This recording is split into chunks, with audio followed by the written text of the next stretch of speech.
नमस्कार मित्रों, स्वागत है हमारे चैनल माइथोलॉजिकल फैक्ट्स में।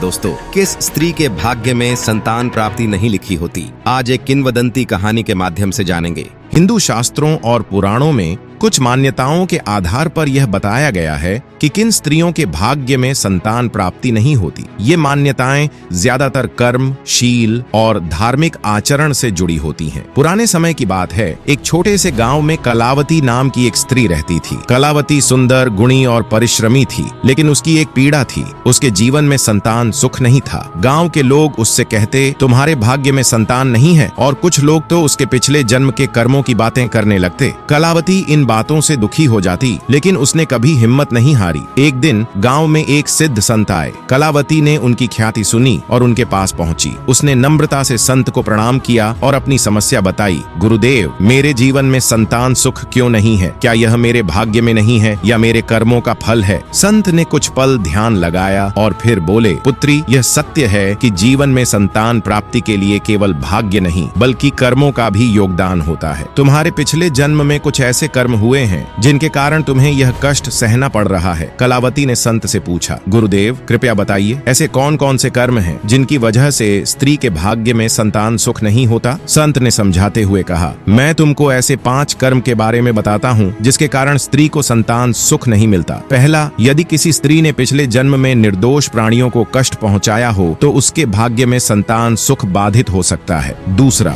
जो स्त्री भूखे या जरूरतमंदों की मदद नहीं करती और उनके साथ दुर्व्यवहार करती है, वह इस पुण्य से वंचित हो सकती है। तीसरा, गुरु, माता पिता या वृद्ध जनों का अपमान करने वाली स्त्री को भी संतान सुख में कठिनाई होती है। चौथे, जो स्त्री देवताओं का अनादर करती है, उनके पूजा पाठ में लापरवाही बरतती है, उसे यह फल भोगना पड़ता है। पांचवे, सभी कर्मों के साथ साथ पितृ दोष, नाग दोष या कुंडली दोष भी संतान प्राप्ति में बाधा बन सकते हैं। पुत्री, लेकिन घबराओ मत, हर समस्या का समाधान है।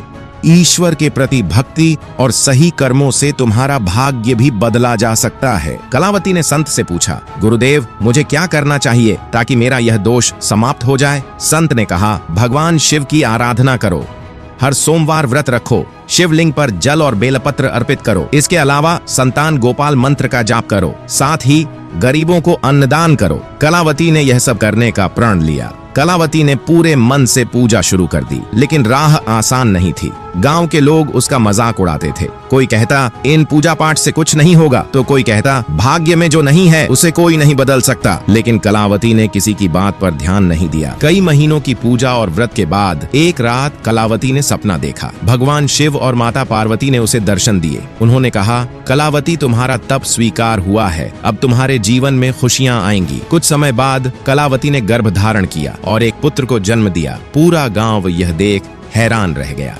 जो लोग उस पर हंसते थे, अब उसकी श्रद्धा और धैर्य की प्रशंसा कर रहे थे। दोस्तों, वीडियो को लाइक कर चैनल को सब्सक्राइब जरूर करें।